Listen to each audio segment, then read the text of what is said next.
सत्य की खोज इस पुस्तक का अध्ययन कर रहे थे।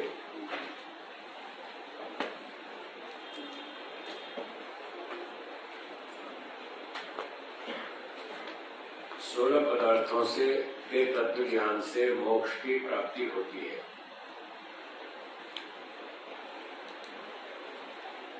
9 पदार्थों की चर्चा हो गई।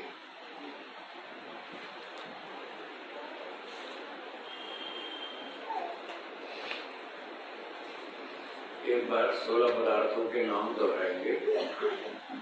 प्रमाण, प्रमेय, संशय, प्रयोजन, दृष्टांत, सिद्धांत, अवयव, तर्क, निर्णय, वाद, जल्प, वितंडा, हेत्वाभास, छल, जाति, निग्रहस्थान।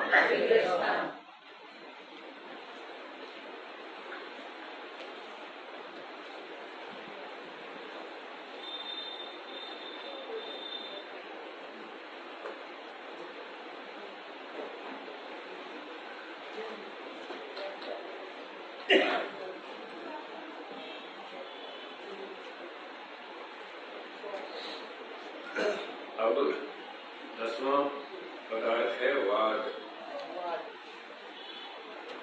इसको आरंभ करते हैं। पुस्तक में पृष्ठ संख्या 23 है। ईमानदारी से सत्य असत्य का निर्णय करने के लिए जब दो व्यक्ति आपस में किसी विषय पर बातचीत करते हैं तो उसे वाद कहते हैं। इसके नियम हैं, सबसे पहले दोनों व्यक्ति अपने अपने पक्ष की स्थापना करेंगे। जब दो व्यक्ति बातचीत करेंगे तो ये बातचीत 4 प्रकार से होती है। एक का नाम है वाद, बोलिए। दूसरी का नाम है जल्प, तीसरी है वितंडा और चौथी है शंका समाधान। शंका समाधान तो हम दोपहर में करते, उसके नियम तो आपको बता दिए थे। अभी जो वाद है, जल्प है, वितंडा है, इन तीनों को शास्त्रार्थ के नाम से बोलते हैं। किस नाम से? शास्त्रार्थ।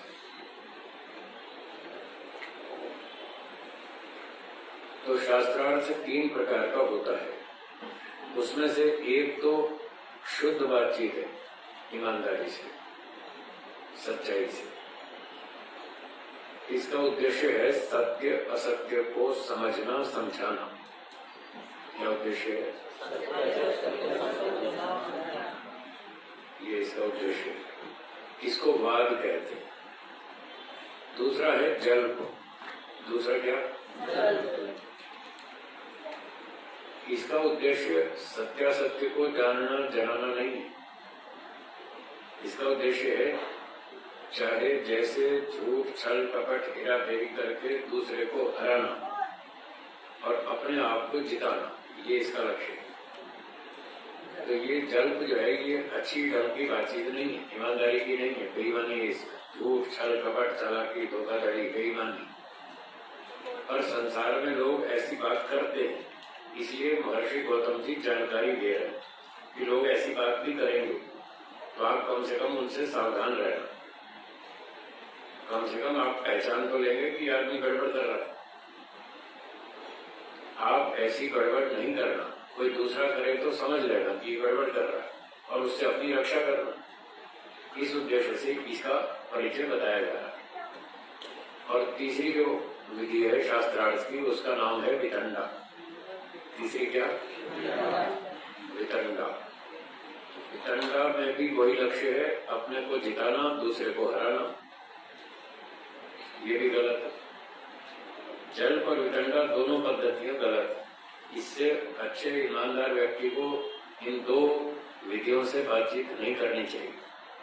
पहले वाली करनी चाहिए वाद, या तो वाद करो या फिर शंका समाधान, बस दो बातें अच्छी, दो विधियां ठीक है।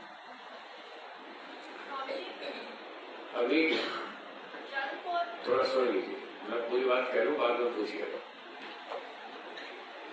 वाद तो होता है बराबर के विद्वानों में, जैसे कुश्ती होती है अखाड़े में, वो बराबर के पहलवानों में टक्कर होती है।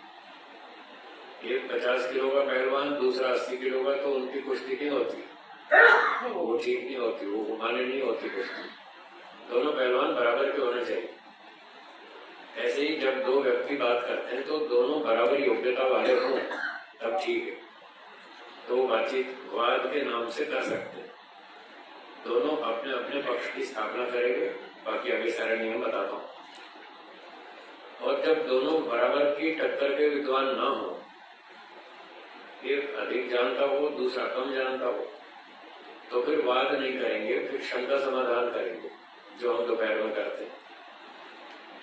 एक व्यक्ति शंका पूछेगा, दूसरा उसका उत्तर देगा, तो जो उत्तर मिलेगा उसको वो समझने का प्रयास करेगा। समझ में आ गया तो ठीक, नहीं आया तो फिर अगली शंका पूछो, फिर उसका उत्तर देंगे। फिर वो समझ में आ गया तो ठीक है, फिर भी कोई शंका बच गई तो और पूछो।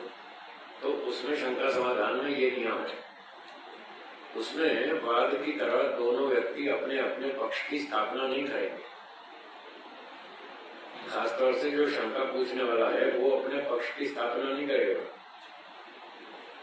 वो तो पूछना चाह रहा है, जानना चाहता है, मुझे समझ नहीं आया, मैं जानना चाहता हूँ, उसकी भाषा ऐसी होगी। वो ये नहीं कह सकता कि मैं ऐसा मानता हूँ, ये बोला तो फिर वाद शुरू हो गया, फिर तो बराबर की टक्कर होगी, अखाड़े में आगे फिर तो ऐसा नहीं बोल सकते आप शंका समाधान में, मैं ऐसा मानता, मैं ऐसा नहीं मानता, ये नहीं बोल सकते। ये बोलना है मैं जानना चाहता हूँ, मैं समझना चाहता हूँ, मुझे समझ में नहीं आया, कृपया मुझे समझाएं। ऐसी भाषा होती है शंका समाधान। और जो उत्तर देने वाला वो जो समाधान करेगा वो आपको सुनना है और चुपचाप मान लेना है। ये चौथी प्रक्रिया शंका समाधान। अब बात चल रही है वाद की। तो वाद में जब दो बराबर के विद्वान हो, दोनों साइंटिस्ट हैं, वो बराबर टक्कर वाले हैं, तो वो एक साइंस के विषय पर बातचीत कर सकते हैं। दो कपड़े के व्यापारी हैं, वो कपड़े के बारे में बात कर सकते हैं, दोनों की योग्यता लगभग बराबर है। दो संगीतकार हैं, वो अपने संगीत के विषय में बातचीत कर सकते हैं। तो इस तरह से। तो अब इसके नियम देखिए। सबसे पहले दोनों व्यक्ति अपने अपने पक्ष की स्थापना करेंगे कि मैं ऐसा मानता हूं। जैसे कल हमने पंचअवयव के बारे में विचार किया था कि एक ने कहा मैं ऐसा मानता हूं शब्द अनित्य है, तो दूसरे ने कहा मैं ऐसा मानता हूं शब्द नित्य है। ये है वाद। इसमें अपने अपने पक्ष की स्थापना कर ली दोनों पक्षों में। अब फिर प्रमाण और तर्क से अपने पक्ष की सिद्धि तथा दूसरे का खंडन करेंगे। अब दोनों का ये कर्तव्य है कि अपने पक्ष की सिद्धि करनी है। जो कहता है शब्द अनित्य है, उसको ये सिद्ध करना है कि शब्द अनित्य है, और शब्द नित्य है, दूसरे पक्ष का खंडन करना है। खंडन के बिना बात अधूरी है, उससे बात में मजबूती नहीं आती जब तक खंडन नहीं करेंगे। तो कुछ अनाड़ी लोग हैं जो हमको ये कहते हैं महाराज जी खंडन मत करना। उन विचारों को पता ही नहीं प्रवचन कैसे होता है, प्रचार कैसे होता है। उनको ये लगता है हम किसी बात का खंडन करेंगे तो लोग नाराज हो जाएंगे, नाराज हो जाएंगे तो भाग जाएंगे, हमारे यहाँ आएंगे नहीं, हमारी दुकानदारी ठप हो जाएगी। उनको अपनी दुकानदारी की पड़ी है, उनको अपने सच्चाई से कोई मतलब नहीं है। तो ऐसा कहना बिल्कुल गलत है कि खंडन नहीं करना। वो खुद तो हमारा खंडन कर रहा है और हमको कह रहा है खंडन नहीं कर रहा। खुद तो हमें मना कर रहा है कि खंडन नहीं कर रहा। भाई तुम हमको क्यों कह रहे हो खंडन नहीं कर रहा? ये भी तो खंडन है। हमारा तो खंडन कर रहे हैं कि आप खंडन मत करना, और हमको मना कर रहे हैं कि आप खंडन मत करना। ये तो मतलब है। तो खंडन करना बहुत जरूरी है, ऐसा न्याय शास्त्र का नियम है, नहीं तो वो झूठ हटेगा ही नहीं। अगर झूठ का खंडन नहीं करेंगे तो झूठ हटेगा ही नहीं। आपके बच्चे ने कहा 5 8 33 होता है, आपने कहा नहीं बेटा 40 होता, वो कहता नहीं 33 होता। तो जब तक आप 33 का खंडन नहीं करेंगे कि 33 नहीं होता है, जब तक ये नहीं बोलेंगे तब तक उसके दिमाग से वो कचरा निकलेगा ही नहीं। वो तो 33 पे अड़ा रहेगा, वो 33 कहता रहेगा, आप 40 कहते रहेंगे, दोनों अपनी अपनी जगह बैठे। तो शास्त्र में बताया बातचीत कैसे होती है। सत्य की स्थापना करने के लिए सत्य का मंडन करना है और झूठ का खंडन करना है, उसको कचरे को साफ भी करना है और सही बात दिमाग में बिठानी। इसलिए ये बोलना पड़ेगा कि 5 अट्ठे 33 नहीं होता है और 5 अट्ठे 40 होता है। ऐसे दोनों बात कहनी पड़ेगी।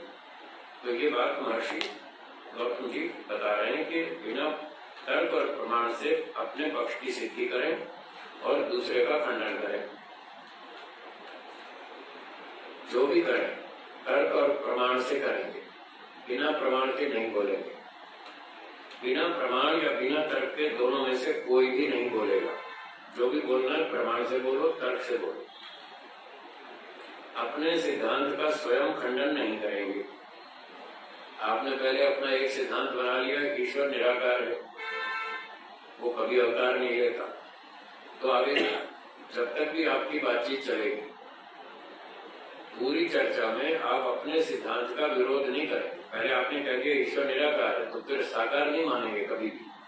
पूरी चर्चा में चाहे 2 घंटा चलेगा, 2 साल चले या जीवन भर चले, आपको अपने सिद्धांत का खंडन नहीं करना है। एक बार आपने स्वीकार कर लिया कि ईश्वर निराकार है, वो अवतार कभी नहीं लेता, तो अंत तक आपको यही सिद्धांत रखना है, उसका विरोध नहीं करना। फिर कहते हैं आवश्यकता पड़ने पर अपने पक्ष को सिद्ध करने के लिए पंचव्यों को भी प्रस्तुत करेंगे, परंतु ये अनिवार्य नहीं है, क्योंकि हर जगह पंचव्य बन नहीं सकता। कल बताया था, जहाँ बन सकता है, जहाँ आवश्यकता पड़ गई तो वहाँ पंचव्य भी रख देंगे। आवश्यकता नहीं है तो नहीं रखेंगे, केवल प्रमाण से बात सिद्ध हो जाएगी। अनेक बार पंचव्यों की जरूरत कहाँ पड़ती है? जब किसी बात को सिद्ध करने के लिए कोई व्यक्ति प्रमाण देता है और वो प्रमाण दोनों पक्ष वाले स्वीकार करते हैं। वेद का प्रमाण दिया, उपनिषद का दिया, दर्शन का दिया, दोनों वादी प्रतिवादी दर्शन वेद उपनिषद को प्रमाण मानते हैं। और एक व्यक्ति ने अपने पक्ष की सिद्धि के लिए कोई दर्शन का सूत्र प्रमाण दिया। मान लो एक प्रश्न उठ गया कि ईश्वर कर्म करता है या नहीं करता। हम लोगों से पूछते हैं क्या भगवान कुछ काम भी करता है? तो कई लोग कहते हैं भगवान क्या काम करेगा, उसको क्या चाहिए, उसको कुछ नहीं चाहिए, वो कोई काम नहीं करता। कुछ लोग ऐसा कहते हैं। और कुछ लोग कहते हैं नहीं भगवान काम करता है, देखो सारी दुनिया बनाई उसने, दुनिया बनाता है, पालन करता है, सबके कर्मों का फल देता है, बहुत सारे काम करता है।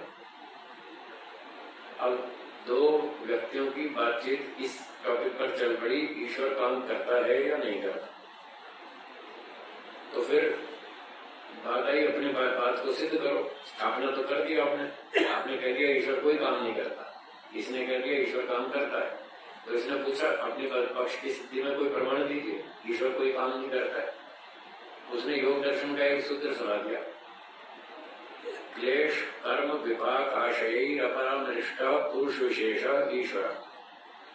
अब इस सूत्र को दोनों व्यक्ति मानते हैं, योग दर्शन को प्रमाण मानते हैं।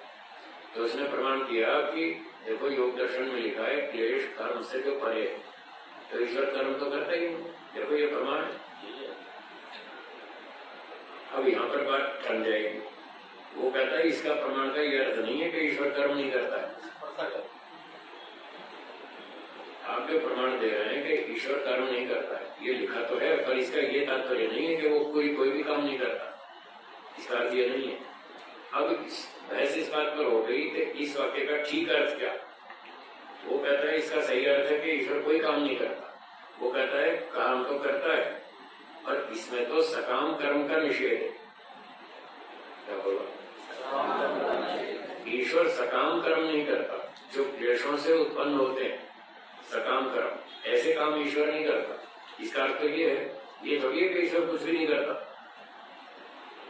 तो अब दोनों में अर्थ में टक्कर हो गई। प्रमाण तो दोनों को स्वीकार है, पर अर्थ में विरोध है। ऐसी स्थिति में पंचव्यों का प्रयोग करना पड़ेगा। ये बताना चाहता हूँ, क्योंकि दोनों व्यक्ति अपना अलग अलग अर्थ कर रहे हैं। अब ये पता लगाना है कि दो में से सही अर्थ किसका। जो कह रहा है ईश्वर कुछ भी काम नहीं करता, उसका अर्थ सही है, अथवा दूसरा व्यक्ति कह रहा है कि सकाम कर्म नहीं करता और दूसरे काम तो करता है, निष्काम तो करता है पर सकाम नहीं करता, तो दो में से किसका अर्थ सही है, इसको सिद्ध करने के लिए अब पंचव्यव की जरूरत पड़ेगी। तो ऐसे कहीं कहीं आवश्यकता पड़ने पर पंचव्यव का प्रयोग करना होता है, नहीं आवश्यकता तो कोई बात नहीं, वहां जरूरत नहीं तो नहीं करेंगे।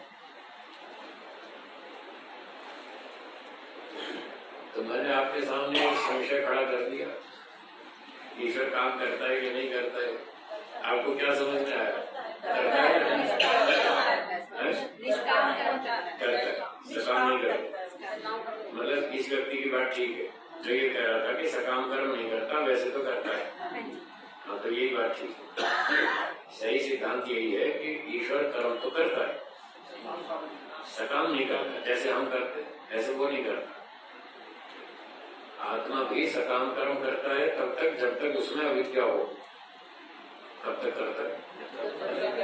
जब तक अविद्या है तब तक सकाम करता है। जब अविद्या हट गई, तत्व ज्ञान हो गया, तो वो भी निष्काम करता है। इस तरह से आत्मा सकाम भी करता है, निष्काम भी करता है। ईश्वर निष्काम कर्म ही करता है, सकाम कर्म कभी नहीं करता, क्योंकि उसमें अविद्या कभी नहीं आती। अब चलिए प्रसंग से एक और बात बता दूं। ईश्वर निष्काम कर्म करता है, आत्मा भी निष्काम कर्म करता है, दोनों निष्काम कर्म करते हैं, पर दोनों की निष्कामता में भी अंतर है। दोनों की निष्कामता में अंतर है। आत्मा के संदर्भ में जब ये कहा जाता है कि आत्मा निष्काम कर्म करता है, उसका मतलब होता है वो सांसारिक सुख की कामना नहीं करता, मोक्ष सुख की कामना करता है। इसको निष्काम कहते हैं। आत्मा के संदर्भ में जब आत्मा मोक्ष सुख को लक्ष्य बनाकर परोपकार आदि शुभ कर्म करता है तो वो निष्काम कर्म कहलाते हैं। पर इसमें फल की कामना तो है, मोक्ष फल की कामना है। ईश्वर जो निष्काम कर्म करता है उसमें कुछ भी कामना नहीं। ये फर्क है दोनों में। वो भी निष्काम करता है, वहां निष्काम करता है, कोई भी फल की कामना नहीं। परोपकार करता है, फल के लिए नहीं करता, उसका स्वभाव इसलिए करता है। तो अपने लाभ के लिए वो कुछ नहीं करता। जीवात्मा जब भी करता है अपने लाभ के लिए करता है, इसलिए निष्कामता होते हुए भी दोनों की निष्कामता में इतना अंतर है। ये समझ के चलना। तो ये बात हो गई पंचव्यव की, जहां पर उसकी आवश्यकता पड़ेगी तो वहां उसका प्रयोग कर लेंगे, नहीं पड़ेगी तो नहीं। किसी भी प्रकार के झूठ, छल, कपट, चालाकी, धोखाधड़ी आदि का प्रयोग नहीं करेंगे।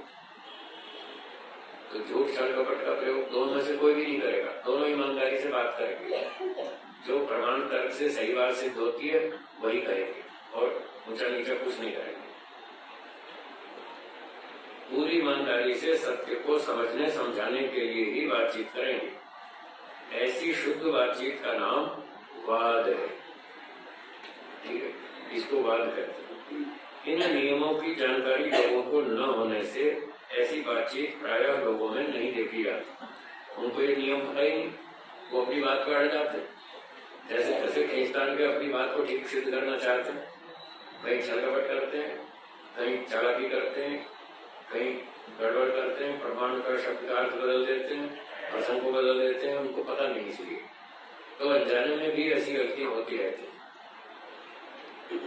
तो अनजाने में गलती हो जाए तो फिर दूसरा व्यक्ति उसको सावधान कर दे, भाई आप गलत बोल रहे हैं, ये छल का प्रयोग है, ऐसा मत करो। अगर आपको सच्चाई समझनी है तो ऐसे मत करो, सही सही प्रमाण दो, ईमानदारी से बोलो, तो ऐसे उसको ठीक कर सकते हैं। तो इस सारी पद्धति का नाम है वाद। हाँ जी, आप बोलिए बहन जी, कुछ पूछ रही थी। बोलिए, हो गया ना क्लियर? हाँ, तो मैं यही कह रहा हूँ, मेरी बात पूरी होने दीजिए, आपको शंका पूछनी नहीं पड़ेगी, साफ हो जाएगी। हाँ जी, ईश्वर किस काम का ये संसार को बनाता है, पालन करता है, सबके कर्मों का फल देता है, सृष्टि का नाश करता है, अंत में प्रलय होती है, ये चार वेदों का ज्ञान देता है। ये ईश्वर के काम है और ये सारे निष्काम है। इसके बदले में उसको कोई स्वार्थ नहीं, उसको कुछ नहीं चाहिए। ये ईश्वर के निष्काम कर्म। वेद का प्रमाण भी है, वेद में लिखा है विष्णु कर्माणि पश्यत। क्यों लिखा? वेद मंत्र सुना है कभी? विष्णु कर्माणि पश्यत। जो सर्वव्यापक विष्णु परमात्मा है उसके कर्मों को देखो, देखो उसके कर्म बताते रहे, उसके कर्मों को देखो, मतलब वो कर्म करता है। तो ये कहना गलत है कि वो कोई भी काम नहीं करता, वो सकाम कर्म नहीं करता। जैसे जीवात्मा करता है ऐसे ईश्वर नहीं करता, ये ठीक है। वैसे अपने तो निष्काम कर्म करता है।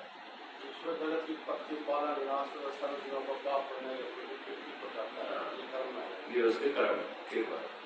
चलिए आगे चलते। चल, ये तो बाद की बात हो गई, अच्छी ईमानदारी से होने वाली बातचीत। अब दूसरी आगे है जल। 16 में से 11वां बता। जब दो व्यक्ति बात करते हैं और उनमें से एक व्यक्ति या दोनों व्यक्ति ईमानदार न हो, बेईमान हो, एक बेईमान हो या दोनों बेईमान हो, तो वे झूठ, छल, कपट, चालाकी, धोखाधड़ी से जैसे तैसे करके एक दूसरे को हराना चाहते हो, सत्य का नाश करना चाहते हो, अपनी बुद्धि को ऊंचा और दूसरे को नीचा दिखाना चाहते हो, इस प्रकार की भावना से वे जब बातचीत करते हो तो ऐसी बातचीत को जल्प कहते हैं। जानबूझकर या अनजाने में ऐसी बातचीत प्रायः लोगों में देखी जाती है। उनको किसी को तो नियम नहीं पता, किसी को पता भी है। तो जिसको नियम पता है वो जानबूझ के गड़बड़ करता है, और जिसको नियम नहीं पता वो अनजाने में गलतियां करता है, छल कपट चालाकी करता है। तो गलती है, चाहे जानबूझ के करो चाहे अनजाने में करो, गलती तो गलती ही है। तो जब व्यक्ति गलती करता है, गलत व्यवहार करता है, गलत भाषा बोलता है, गलत नियत से बात करता है, तो उसको जल्द कहते हैं। 15 निर्देश लगा देते थे बात करने में, लगा देते तो बात से व्यक्ति आता और शंका समाधान हो जाए। शंका समाधान का कोई भी बात हो, ठीक है। वो बात के नियम जो है, लड़की ने आवाज विवाद करते हैं, आपको तो कुछ पता नहीं है, गुस्सा आ गया, तीनों पृष्ठ निकाल के उसके देते, उसकी मांगे आगे मांगे जो होता है पता नहीं है। ठीक है, ये हम आपसे रोड करते हैं और हमारे 3 प्रश्न थे ना, वो बातचीत करने से पहले आप ध्यान रखें। ठीक है। तो ये बात चल रही थी जल्प की। तो जल्प में बात के नियम तो है ही लागू, दोनों व्यक्ति अपने अपने पक्ष की स्थापना करेंगे। मैं ऐसा मानता हूँ, दूसरा कहेगा मैं ऐसा मानता हूँ, दोनों अपने अपने पक्ष की स्थापना करेंगे, प्रमाण तर्क से खंडन भी करेंगे, सिद्धि भी करेंगे, बात वाले सारी नियम इसमें लागू होंगे।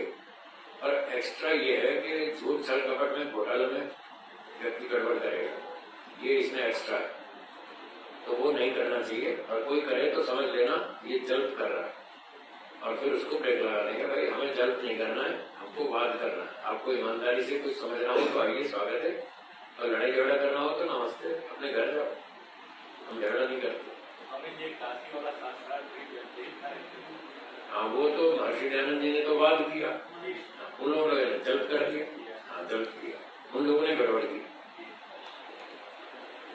अच्छा, आगे चलते हैं। तीसरा है वितंडा।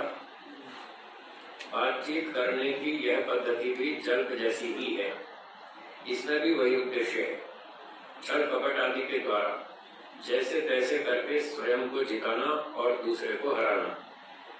जल्प वाले सारे नियम इसमें भी लागू होते हैं। जल्प से इसमें अंतर केवल इतना ही है कि वितंडावादी व्यक्ति अपने पक्ष की स्थापना नहीं करता, ये फर्क है। जल्प में दोनों व्यक्तियों ने अपने अपने पक्ष की स्थापना की थी।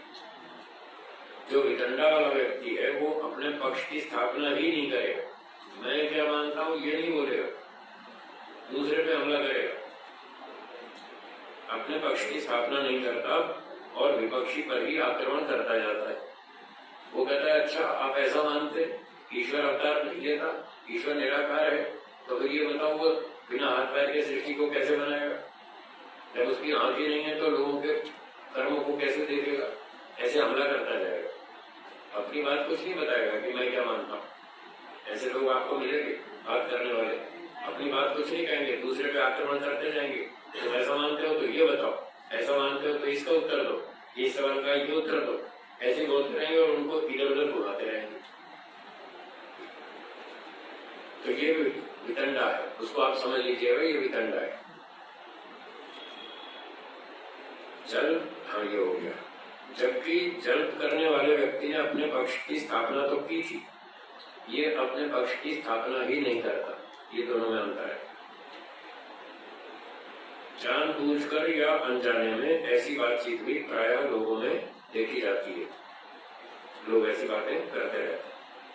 बातचीत करने की ये दोनों पद्धतियां अर्थात जल्प और वितंडा अच्छी नहीं है, लड़ाई झगड़े वाली है। इसलिए बुद्धिमान लोग इन पद्धतियों से बातचीत नहीं करते। विशेष योगाभ्यासी लोगों के लिए, उच्च स्तर के तत्वज्ञानी लोगों के लिए तो महर्षि गौतम जी ने न्याय दर्शन में विशेष निर्देश किया है कि वे लोग इन दोनों अर्थात जल्प और वितंडा पद्धतियों से बातचीत न करें। मना भी किया है।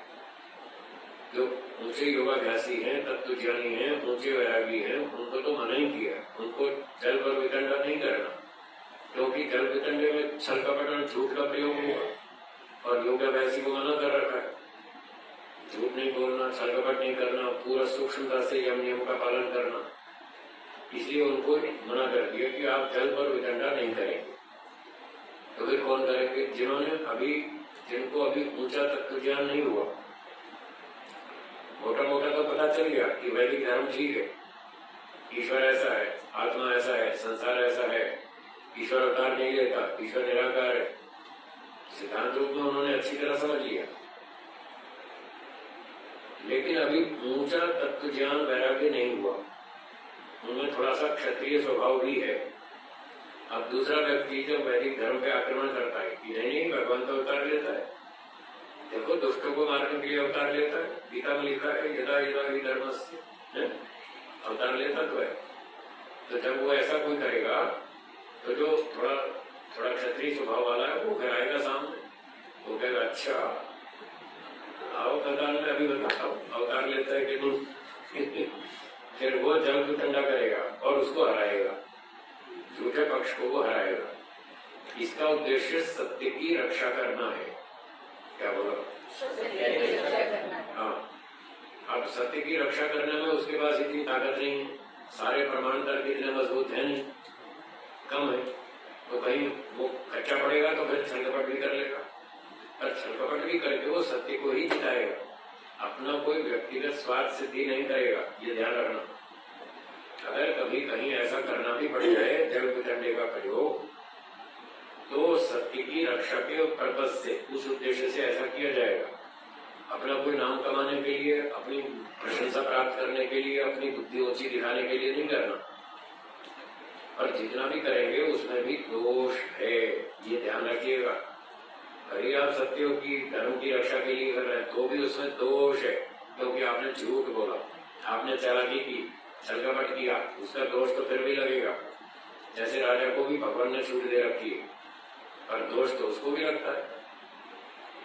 राजा को भगवान ने छूट दे रखी है, चोर डाकू लुटेरे आतंकवादी बेईमान हो तो उनको पकड़ो, फटाफट जेल में डालो, देश की रक्षा करो। सीधी तरह पकड़ में आ जाए तो ठीक है, और सीधी तरह नहीं आए तो सीबीआई बनाओ, सीआईडी बनाओ, छलकपट चालाकी से धोखे से जैसे मर्जी उनको पकड़ो, उनकी धुलाई पिटाई करो, उनको जेल में रखो, देश की रक्षा करनी। तो इस तरह राजा को भी ईश्वर ने छूट दी है, पर यह भी बताया कि जितनी गड़बड़ करोगे उतना दोष लगेगा। इसलिए राजा का मोक्ष नहीं होता, मोक्ष केवल सन्यासी का होता है। कल परसों बात चल रही थी, इसीलिए कि सन्यासी कहीं भी झूठ छल कपट का प्रयोग नहीं करता, वो पूरा 100% शुद्ध बोलता है, इसलिए उसका मोक्ष हो जाता है। राजा देश की रक्षा के लिए ही सही थोड़ा ऊंचा नीचा करता है तो फिर वो उसके मोक्ष में ब्रेक लग जाती है, इसलिए उसको मोक्ष तब तक नहीं मिलेगा जब तक वो ये सारी गड़बड़ छोड़ ना दे, वैरागी सन्यासी ना हो जाए, समाधि ना लगा ले, जब तक अविद्या का नाश नहीं करे तब तक किसी का मोक्ष नहीं होगा। चाहे व्यापारी हो, चाहे राजा हो, चाहे सेठ हो, चाहे गरीब हो, कोई भी हो, सबके लिए एक ही नियम। स्वामी जी दो मिनट ये दो पंक्ति पूरी कर लो, फिर पूछिएगा। उच्च स्तर के तत्वज्ञानी लोगों के लिए तो महर्षि गौतम जी ने न्याय दर्शन में विशेष निर्देश किया है कि वे लोग इन दोनों पद्धतियों से बातचीत न करें, केवल वाद अथवा शंका समाधान ही करें। बस दो ही पद्धतियां अच्छी हैं, या तो वाद करो या शंका समाधान करो। हाँ जी, अब बोलिए क्या पूछ रहे? कहते हैं हम ये कहते हैं कि राजा जो वैदिक होना चाहिए। हाँ, आप कहते हैं सिंह तो राजा करता है, फिर चलता पड़ रहे हैं, तो वैदिक कैसे करेगा? नहीं, वैदिक राजा नहीं करेगा। वैदिक राजा भी चोरों को पकड़ेगा। वो चोर को ईमानदारी से आते हैं कि मुझे मैं चोर हूँ, मुझे जेल में डालो। कोई चोर आता है इस तरह अपने आप बोलना है जेल में जाने के लिए, बस तो फिर राजा को चोर को पकड़ना पड़ेगा। वैदिक राजा को भी पकड़ना पड़ेगा, वो भी चालाकी करेगा, उसको राजा को छूट दी ईश्वर। हाँ जी, और क्या पूछ रहे? अगर अदालत में न्याय की स्थापना के लिए सत्य को दिलाने के लिए थोड़ा होता है राजा, हाँ हाँ सत्य की तरफ खड़ा है। हाँ, ठीक है। चलेगा तो उसको बताइए तो हारेगा। सत्य न्याय धर्म की रक्षा के लिए थोड़ा ऊंचा नीचा कर दे, हाँ तो उसको मिश्रित कर्म कहेंगे। पुण्य ज्यादा मिलेगा और पाप थोड़ा लगेगा, क्योंकि जितनी गड़बड़ की उतना तो लगेगा, राजा को भी लगेगा, सबको लगेगा। तो उसका उद्देश्य सत्य न्याय धर्म की रक्षा करना होना चाहिए। उसकी भावना ये सत्य को, हाँ, तो ठीक है, तो वो पुण्य उसका बहुत होगा, पाप थोड़ा लगेगा। हाँ जी, और क्या पूछ रहे? बोलिए। हाँ बोलिए। सत्याकाश में से दिया हुआ है, यदि कोई तुम्हारे छोटा प्रश्न को पूछता हो धर्म के बारे में, सत्य के बारे में, तो उसके तो जो है चुप हो। हाँ, नहीं बताया। आप यदि धार्मिक व्यक्ति है उससे आप बिना पूछे उससे वार्तालाप करें। हाँ ठीक, कैसे बात? सही बात, वो सही बात। वो तो गुरु शिष्य के बारे में। कोई विद्यार्थी, चलो आप भी जैसे शिवरार्थी हैं, कोई झूठ छल कपट से चालाकी से कोई गलत बात हमसे पूछे और उसका मिसयूज करना चाहे तो हम नहीं बताएंगे, वहाँ नहीं बताना चाहिए। और कोई जिज्ञासु हो तो धार्मिक हो, जिज्ञासु हो तो उसको, उसने 2 सवाल पूछे, हम उसको 4 बता दें। वो जानना चाहता है तो हम समझते हैं कि भाई 2 सवाल तो पूछ लिए, अब आगे तीसरा भी सवाल इसके सामने आज नहीं तो कल आएगा, तो हम अभी साथ साथ बता देते हैं ताकि फिर बेचारा हमको ढूंढता ना फिर। वो भी जिज्ञासु होगा तो जी। हाँ, उसी को सबको उसी को बताएंगे। स्वामी जी की ये भी बात है ना कि ब्राह्मण को, एक ये भी बात सुनने में आती है ना कि विद्या कहती है मुझे ब्राह्मण को ही देना, दूसरे को नहीं। विद्या प्राप्त, तो विद्या कहती है सरस्वती हाँ, ब्राह्मण को ही देना। हाँ, वो भी लिखा है शास्त्रों में। शास्त्रों में लिखा है विद्या ने ब्राह्मण को जाकर निवेदन किया कि मुझे योग्य विद्वान को ही, जो ईमानदार हो उसी को पढ़ाना। छली कपटी बेईमान धोखेबाज गुरु निंदा करने वाले चालाक व्यक्ति को विद्या मत देना, नहीं तो वो मेरा सत्यानाश करेगा। तो ठीक बात, इसलिए विद्या सबको नहीं दी जाती, योग्य व्यक्ति को दी जाती है। वो आगम काल में स्वाध्याय वाला प्रश्न आता है ना, ये जो प्रसंग है ना, उसी में हाँ, वो है मनुष्य सुनिए, निरुक्त में है और मनुस्मृति में है। विद्या हवई ब्राह्मण मारेगा, विद्या ब्राह्मण के पास जाकर बोली, ठीक है, गोपाय माँ शिवधिष्ठे हम अस्मि, मेरी रक्षा करो, मैं तुम्हारी संपत्ति हूँ, है ना। तो असूरिकाय अनरिजवे अयताय माँ बुरिया, जो छली कपटी हो, निंदा चुगली करता हो, ऐसे व्यक्ति को मत सुनाना, मुझे मत सुनाना उसको, वो मेरा सत्यानाश कर देगा। तो आप मेरी रक्षा करें, योग्य पात्र को ही सुनाइए जिससे मेरी सुरक्षा बनी है। ऐसा है, वो निरुक्त में भी है, मनुस्मृति में। मानसिक परमात्मा व्यक्ति शरीर में वास मत भेजना, जो पुरुषार्थ तो उसी को विद्या देना। ठीक है, ऐसी बात व्यवहार वालों में भी। चले आगे। हाँ जी, बोलिए। अदालत में पति पत्नी के ऊपर अत्याचार करता है, ठीक है, उसके ससुराल वाले उसके साथ रहते हैं, लेकिन उन्होंने किया 10% है और एडवोकेट का 100% कर देता ताकि लड़की को न्याय मिल सके, अदरवाइज को करते रहे। अगर 10 का उसको थोड़ा मिला ले 20% और उसके पूरे परिवार को इम्प्लीकेट कर लेते हैं, उसको कितना तो सुधार भावना ये है कि लड़की को न्याय मिलता 10%। हाँ तो वो अच्छा है, क्योंकि अगर आप 10% अन्याय करते ससुराल वाले और आप कोर्ट में कहते हैं ये तो 10% अन्याय करते तो कोर्ट सुनेगी नहीं, कोर्ट सुनेगी नहीं। इसलिए वकील को ये बढ़ा चढ़ाकर कहना पड़ा कि भाई 40% अन्याय हो रहा है तो इसको कुछ खर्चा पर्चा क्षतिपूर्ति दो, ठीक है ना। तो कोर्ट का दोष है, वो 10 को 10 क्यों नहीं स्वीकार करती, दोष इसमें कोर्ट का भी है। अब वो ये 10% को उसका मूल्य क्यों नहीं समझ रही कि जितना अन्याय हो रहा है उतना तो इसको क्षतिपूर्ति मिलनी चाहिए, न्याय तो तभी होगा ना। अब वो कोर्ट मानती नहीं, इसलिए वकील को मजबूरन ऐसा करना पड़ा। तो इसमें दोष तो लगेगा थोड़ा, लेकिन पुण्य मिलेगा कि उस कमजोर की रक्षा किया, ये ठीक, ऐसा कर सकते। हाँ जी, सरकार के पास में स्वामी जी ने लिखा क्या लिखा? स्वराज्य चाहे कितना मतलब कितना भी बुरा क्यों ना राज्य ठीक है, फिर भी पराया राज्य से पराई व्यवस्था से अच्छा हो। हाँ ठीक है।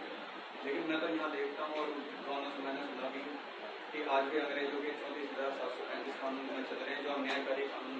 हाँ, और ये जो आजकल के जो नेता हैं ये बदलने के लिए तैयार नहीं, जिसके कारण समाज में अत्याचार और महामारी, तो इसको कैसे सही करने का उपाय है? अपने कानून बनाओ, न्याय के कानून बनाओ। अब तो हम राजा है, अपने देश के राजा हम हैं, मालिक हम हैं, तो पुराने कानून छोड़ो और अपने नए कानून बनाओ जो वेद के अनुसार।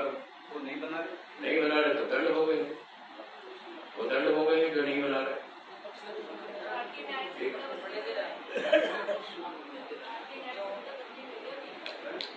चलिए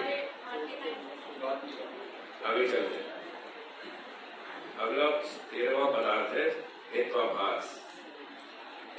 तो जैसे कल पंचव्यव था,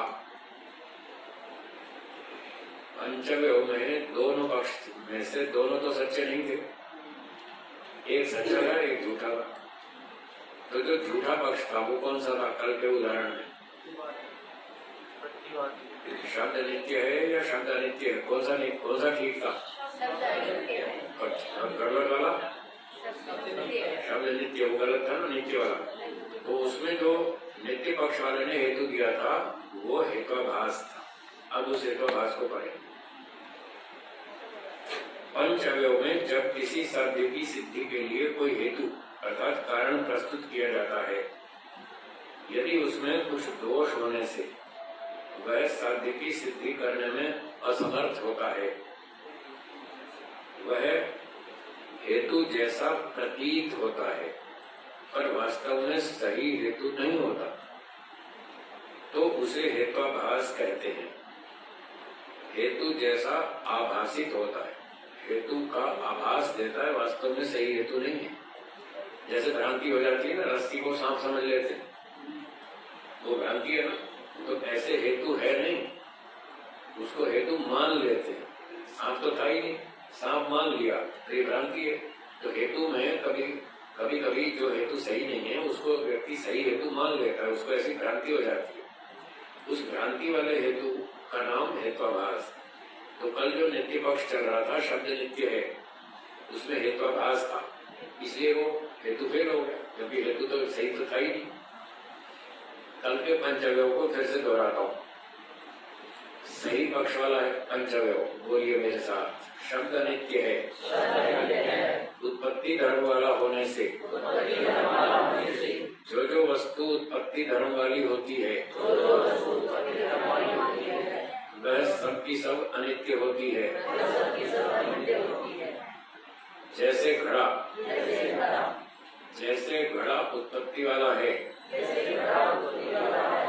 वैसे ही शब्द भी उत्पत्ति वाला है। इसलिए उत्पत्ति वाला होने से शब्द अनित्य है। ये पंचव्यव हो गया अनित्य पक्ष का। अब नित्य पक्ष का, शब्द नित्य है क्योंकि इसे छू नहीं सकते। जिस वस्तु को छू नहीं सकते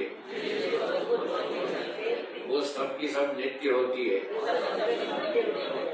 जैसे आत्मा के समान शब्द को भी छू नहीं सकते, इसलिए न छू सकने के कारण शब्द नित्य है। अब ये नित्य पक्ष वाला पंचव्य था, अब ये गलत था क्योंकि कल इसका हेतु फेल हो गया था। आपने बताया था सुगंध, सुगंध को हम सूंघते, उसको छू नहीं सकते, पर वो अनित्य है। फूलों की सुगंध आपने सूंघी, खत्म हो गई, फूल खत्म हो गया, सुगंध खत्म हो गई। और वैसे भी थोड़ी देर एक बार सूंघा फिर दिन में खत्म हो गई सुगंध। तो सुगंध को हम छू नहीं सकते, फिर भी वो अनित्य है। इसलिए जो उसने हेतु किया था वो फेल हो गया कि जिस जिस वस्तु को छू नहीं सकते वो सब की सब नित्य होती। तो सुगंध ऐसा उदाहरण मिला जो कि अनित्य है, सबकी सब नित्य नहीं है, ये अनित्य है, इसलिए वो हेतु फेल हुआ। ऐसे फेल हेतु का नाम हेत्वाभास। ये था हेत्वाभास जो कल के पक्ष में था, उसने नित्य सिद्ध करने के लिए जो हेतु दिया था वो हेत्वाभास था। हेतु था ही नहीं वो ठीक से, क्योंकि वो कट गया, फेल हो गया। परछाई आपके पूरा बोलिए ना। हाँ, परछाई भी आ सकती है, परछाई को हम छू नहीं सकते और वो अनित्य है, ठीक है कि बन जाएगा। ऐसे वाक्य पूरा बोले तो पता चले ना आप क्या बोलना चाहते हैं। ये भी परोक्ष वाले में जाएंगे ना, पंचव्य तो परोक्ष विषय में होगा। हाँ ठीक बात। अब देखिए आगे बढ़ता हूँ। हेत्वाभास 5 प्रकार के होते हैं, उनके नाम ये हैं: सव्यभिचार, विरुद्ध, प्रकरण सम, साध्य सम, कालातीत। ये 5 प्रकार के हेत्वाभास। तो ये जो हेत्वाभास था जिसको हम छू नहीं सकते, वो सब की सब वस्तुएं नित्य होती हैं, ये था पहला वाला हेत्वाभास, सव्यभिचार। ये सव्यभिचार हेत्वाभास था।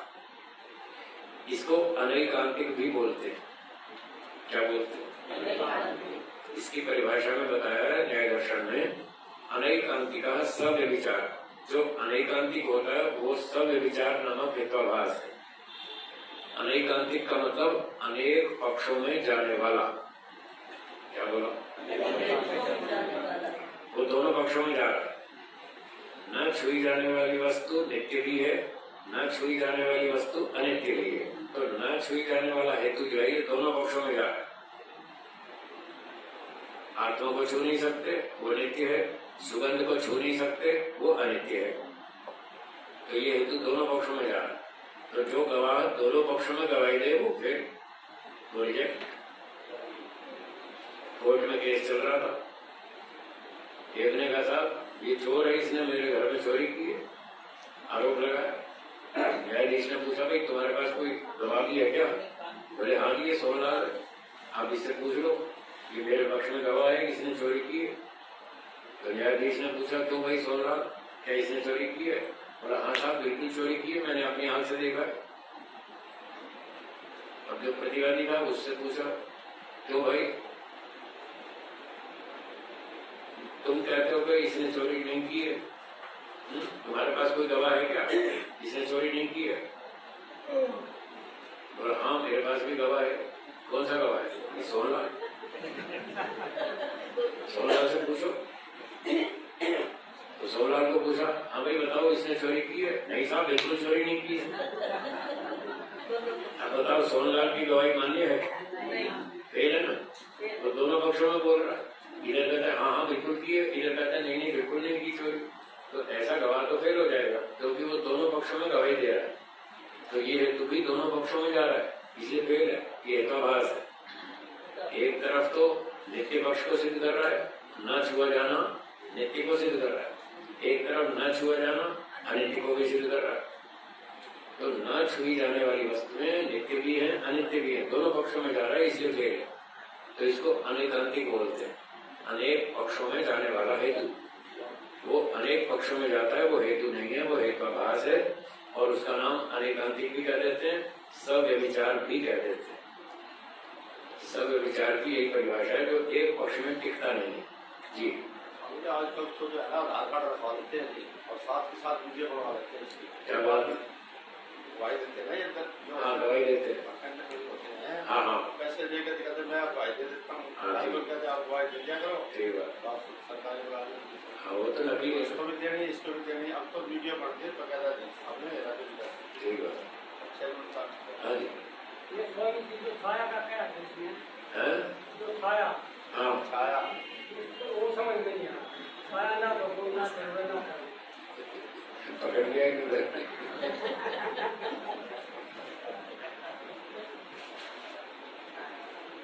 हाँ जी, रामफल जी पकड़ लिया इन्होंने आपको। छाया जो है वो कह रहे हैं ना तो द्रव्य है, ना तो गुण है, ना तो कर्म है, फिर उसमें स्पर्श गुण तो नहीं है, ये तो ठीक है। तो छाया अनित्य है, छाया तो कोई द्रव्य नहीं है ना, ये तो प्रभाव है। उत्पन्न तो होती है स्वामी जी। है? उत्पत्ति धर्म वाली तो है। क्या? उत्पत्ति तो होती है उसकी। छाया की? नहीं, शरीर से। छाया से? शरीर के हाँ हाँ, सुनिए सुनिए, वही तो बात चल रही थी। जैसे रस्सी में सांप दिखता है, सांप तो है नहीं पर दिखता है, तो ऐसे ही जो छाया है वो दिखती तो है पर वास्तव में वो कोई द्रव्य नहीं है। द्रव्य उसे कहते हैं जिसमें कुछ गुण हो। अब बताइए, छाया को द्रव्य माने हैं तो इसमें कौन सा गुण है? गुण बताइए, 24 गुण बताए वैशेषिक, उन 24 में से बताइए कौन सा गुण है इसमें? वो बस तो कोई भी नहीं है तो द्रव्य नहीं हुआ। जब द्रव्य नहीं हुआ तो फिर उदाहरण कुछ गड़बड़ है।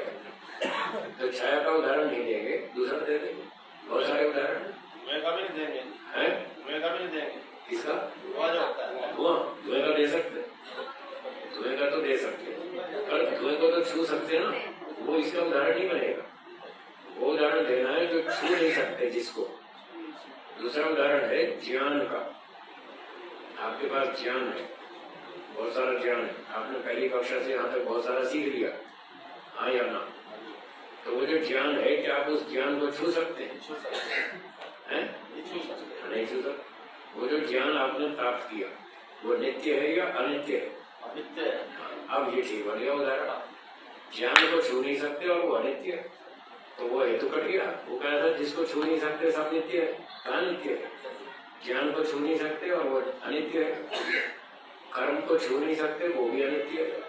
तो ऐसे कई सारे उदाहरण मिल जाएंगे जो उस हेतु को काट देंगे, हेतु को फेल कर देंगे। तो जो हेतु फेल हो जाए, कट जाए, उसका नाम है हेत्वाभास। ठीक है? हाँ जी, दुख का भी दे सकते हैं। हाँ, सुख दुख का भी दे सकते, वो भी ठीक, उसको भी छू नहीं सकते और वो भी अनित्य है। ठीक है, तो ये एक हेत्वाभास पकड़ में आ गया आपको, जो हेतु जैसा दिखता तो है पर ठीक ठीक हेतु नहीं है, उसको हेत्वाभास कहेंगे। अब उदाहरण और भी आ रहा है, आगे देखिए। जैसे किसी ने कहा रोटी खाने से ही, हाँ ही पर ध्यान दीजिएगा, रोटी खाने से ही भूख मिटती है। अब ये हेतु नहीं है, हेत्वाभास है। रोटी खाना हेतु बता रहा है, भूख को मिटाने का, भूख मिटाना प्रतिज्ञा है। भूख मिटती है, हाँ मिटती है। कैसे मिटती है? रोटी खाने से, रोटी खाने से ही मिटती है। अगर कोई ही लगा के बोले तो ये हेत्वाभास है, क्योंकि भूख केवल रोटी खाने से ही नहीं मिटती बल्कि चावल खाने से भी मिटती है। तो अनेक पक्षों में चला गया। भूख मिटाने के लिए बहुत सारे पक्ष हो गए, एक रोटी से भी मिटती है, चावल से मिटती है, फल खाने से मिटती है, मिठाई खाने से मिटती है, बहुत तरह से मिटती है। तो ये कहना गलत है कि रोटी खाने से ही भूख मिटती है, फल आदि अन्य पदार्थों के खाने से भी मिटती है। इसलिए यह हेतु अनेक पक्षों में करता है। तो यह हेतु नियम पूर्वक एक पक्ष में स्थिर न रहने से, अनेक पक्षों में जाने से इसको सव्यभिचार या अनेकांतिक नामक हेत्वाभास कहते हैं। तो ये हेत्वाभास 5 प्रकार के हेत्वाभास है, उनका वर्णन आगे करेंगे। अब है 14वां नंबर, छल। छल के बारे में सुनिए। शब्दकोश में एक एक शब्द के अनेक अर्थ लिखे होते हैं। डिक्शनरी आपने देखी है, उसमें एक शब्द के 5, 7, 8, 10, 12, 15 अर्थ लिखे होते हैं। इस व्यवस्था या सुविधा का लाभ लेकर जब कोई व्यक्ति किसी दूसरे व्यक्ति के वचन को तोड़ मरोड़ कर अपनी मनमानी से उसका गलत अर्थ करके उसका खंडन करता है।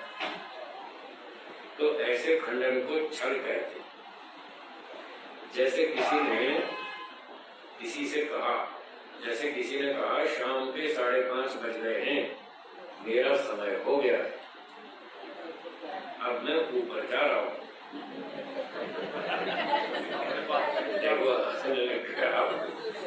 आपने दूसरा अर्थ निकाल लिया, इसी का नाम छल है। अब 5:30 बज गए, मेरा समय हो गया, अब मैं ऊपर जा रहा हूँ। क्या उसने इस अर्थ में बोला था जो अर्थ आपने समझा? बस यही चल, उसने कुछ और अर्थ बोला था। वो ये कह रहा था 5:30 बज गए, ऊपर फर्स्ट फ्लोर पे 5:30 बजे मेरी क्लास होती है, तो मेरी क्लास का टाइम हो गया, तो मैं ऊपर पढ़ाने के लिए जा रहा हूँ। मेरा टाइम हो गया मतलब मेरी कक्षा का समय हो गया। उसका मतलब तो ये था, ऊपर का मतलब फर्स्ट फ्लोर पे, न कि भगवान के पास। अब देखो, आप में से बहुत सारे लोगों ने यही अर्थ निकाल लिया, मैं तो ऊपर जा रहा हूँ, और सब हंसने लग गए। तो दूसरे व्यक्ति ने छल का प्रयोग किया और ये कहा कि अभी तो आपकी उम्र बहुत छोटी है, अभी से ऊपर जाने की क्या जल्दी है? अभी तो बहुत छोटी उम्र है आपकी, तो अभी से ऊपर जाने की क्या जल्दी है? ये जो उसने खंडन किया, तो उस वक्ता के वाक्य का अर्थ पलट दिया, बदल दिया। जो उसका अर्थ नहीं था वो अर्थ पकड़ लिया और ऐसा मान के उसका खंडन कर दिया। कुछ लोग ऐसा छल का प्रयोग करते हैं, कोई मजाक के लिए भी कर लेते हैं, मनोरंजन के लिए भी कर लेते हैं, कोई ऐसे खिल्ली उड़ाने के लिए भी कर लेते हैं, कोई अपमान करने के लिए भी, उद्देश्य कुछ भी हो, पर ऐसा कर लेते हैं। तो ये जो कर लेते हैं इस तरह का, इसका नाम है छल। ऐसा नहीं करना चाहिए। पहले वक्ता का ये अभिप्राय नहीं था, जो अभिप्राय दूसरे व्यक्ति ने अपने मन से बनाकर उसका खंडन कर दिया। ये जो उदाहरण है ये सच्ची घटना है और ये घटना मेरे साथ ही हुई थी। मैंने एक जगह पर बोला था कि सेठ जी के यहाँ बैठा था ऑफिस में, उनकी दुकान पर ऊपर फर्स्ट फ्लोर पे क्लास चलती थी और शाम को शनिवार को 5:30 बजे मैं वो क्लास शुरू करता था। तो मैं 5 बजे आ गया, उनके ऑफिस में बैठ गया। चलो भाई थोड़ा शरीर ठंडा कर ले, धूप में से आ रहे हैं तो आराम से बैठे, थोड़ा विश्राम भी हो जाए, 5:30 बजे क्लास करेंगे। तो मैंने अपने फोन में अलार्म लगा दिया 5:25 का। तो 25 का अलार्म बजेगा तो मैं तो ये सावधान हो जाऊंगा, चलो भाई समय हो गया, अपनी क्लास में जाते। तो 5:25 का जब मेरा अलार्म बजा फोन में, तो मैंने सेठ जी को कहा, मैंने कहा अच्छा सेठ जी मेरा समय हो गया, मैं ऊपर जा रहा हूँ।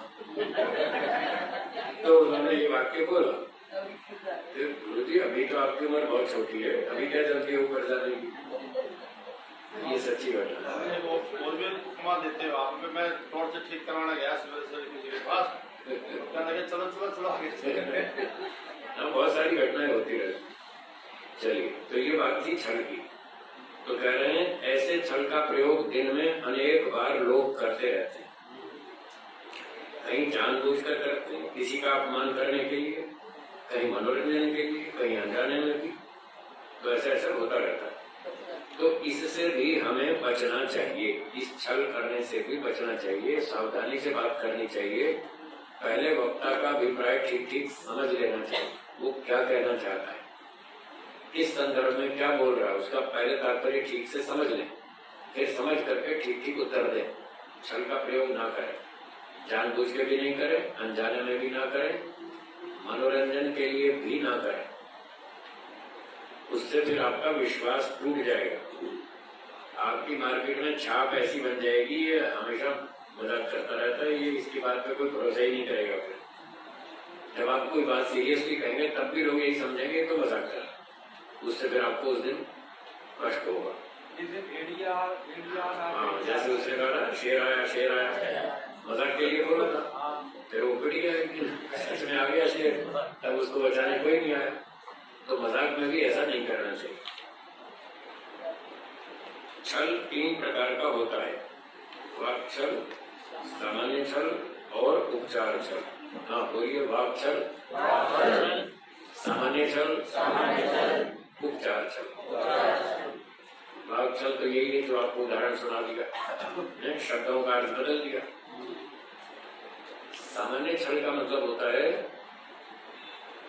एक विशेष व्यक्ति के लिए कोई बात कही है, किसी वक्ता ने कोई बात कही एक खास आदमी के लिए, ठीक है, और दूसरे व्यक्ति ने वो सुनकर वो बहुत लोगों पर लागू कर दी, सामान्य कर दिया, पर्टिकुलर को सामान्य कर दिया, इसको सामान्य छल कहते हैं। मान लो किसी ने कहा कि रामलाल शर्मा जी बड़े विद्वान, ऐसा कहा, क्या कहा? रामलाल शर्मा जी बड़े विद्वान। तो ये बात केवल एक व्यक्ति के लिए कही थी, किसके लिए? रामलाल शर्मा। तो दूसरे ने क्या बात कही? उसने कहा हाँ शर्मा तो सारे विद्वान होते हैं। क्या बोला? शर्मा तो सारे विद्वान होते। अब कही तो एक के लिए थी और उसने सब पर लागू कर दी, सारे शर्मा विद्वान होते। तो ये छल है, ये सामान्य छल है। विशेष बात को सब पर लागू करके सामान्य बना देना, ये सामान्य छल है। तो अब सारे शर्मा तो होते नहीं विद्वान। तो जब उसने ये कहा कि सारे शर्मा विद्वान तो सारे शर्मा होते, तो फिर तीसरे व्यक्ति ने खंडन किया, कहाँ सारे शर्मा विद्वान होते? सारे शर्मा विद्वान होते तो ये दिवाकर शर्मा को देखो, ये तो मूर्ख है। सारे शर्मा विद्वान होते तो ये दिवाकर शर्मा भी तो मूर्ख होना, विद्वान होना चाहिए, ये तो कितना मूर्ख है, लोग गलतियां करते हैं। तो इस तरह से ये सामान्य छल का प्रयोग कहलाता है। और तीसरा है उपचार छल। उपचार छल में क्या होता है, बात गौण कथन में कही जाती है, फिर उसका लोग मुख्य बना लेते हैं। जैसे आपने रिक्शा पकड़ ली तो आपने आवाज लगाई ओ रिक्शा, तो दूसरे व्यक्ति ने खंडन किया रिक्शा सुनती है, इसको लगाया आवाज, रिक्शा सुनती है। अब ये छल का प्रयोग, क्या वक्ता ने रिक्शा को आवाज लगाई थी या रिक्शा चलाने वाले को? और किसने क्या अर्थ निकाला? ये रिक्शा को बोल रहा है, छल हो गया ना। उसका तात्पर्य रिक्शा से नहीं था, रिक्शा ड्राइवर से था। आप बोलते टैक्सी, तो टैक्सी तो सुनती, टैक्सी का ड्राइवर सुनता और आपका उद्देश्य भी ड्राइवर से ही था, तो आपने ठीक बोला था। टैक्सी बोलने का मतलब आपका था टैक्सी ड्राइवर, और फिर कोई व्यक्ति यूँ कहे कि टैक्सी सुनती है, क्या क्या बोल रहे हो? तो ये छल का प्रयोग है। हाँ, मंचा क्रोशंती उसका उदाहरण है, बिल्कुल ठीक। ऐसे ही जो मैंने पहले उदाहरण बताया था, ट्रेन चली यहाँ से रोहतक से दिल्ली जा रही है, जब सांपला ट्रेन पहुंची 2-4 सवारी उतरने वाली थी, तो उन्होंने आगे वाली सवारियों से कहा उतरो उतरो, सांपला आ गया। तो फिर किसी ने खंडन किया, सांपला आता है कि ट्रेन आती है? अब ये जो खंडन किया ये छल है, ये उपचार छल है। जो आने का गुण है, आना जाना, हाँ जी, आना जाना, ये गुण किसका है? ट्रेन का, सांपले का नहीं। सांपला तो वहीं खड़ा रहेगा। फिर कहेंगे बहादुरगढ़ आ गया, फिर कहेंगे शकूर बस्ती आ गया। तो ये जो स्टेशनों के नाम से बोल रहे हैं, सांपला आ गया, बहादुरगढ़ आ गया, शकूर बस्ती आ गया, उनमें से कोई नहीं आता। फिर भी बोला यही जाता है कि ये स्टेशन आ गया, वो स्टेशन आ। फिर कहते हैं अच्छा नई दिल्ली कब आएगा? नई दिल्ली स्टेशन कब आएगा? तो आती तो ट्रेन है, फिर भी हम ऐसा बोलते हैं। तो ये गौण कथन, गौण कथन हो तो उसको गौण मान करके चले, उसको मुख्य बना के खंडन नहीं करना। कोई बात मुख्य कथन हो तो मुख्य बना के अर्थ लेना और फिर उसका खंडन नहीं करना। तो इस प्रकार से जो गड़बड़ करते हैं उसका नाम है छल, वो उपचार छल कहलाता है। हाँ, गौण कथन हो तो वही अर्थ मानो, मुख्य हो तो वैसा, फिर बात करेंगे। यदि आप घर बैठे संस्कृत बोलना सीखना चाहते हैं, संस्कृत की ऑनलाइन कक्षाओं में जुड़ना चाहते हैं, तो आप हमें दिए गए नंबर पर संपर्क करें, कॉल करें अथवा व्हाट्सएप करें, तो हम आपको संस्कृत की ऑनलाइन कक्षाओं में जोड़ लेंगे। वहाँ पर आप संस्कृत बोलना सीख सकते हैं। यदि आप संस्कृत सीखने की कोई पुस्तक खोज रहे हैं तो भी आप हमें दिए गए नंबर पर व्हाट्सएप करें, हम आपको संस्कृत सीखने की पुस्तक उपलब्ध कराएंगे।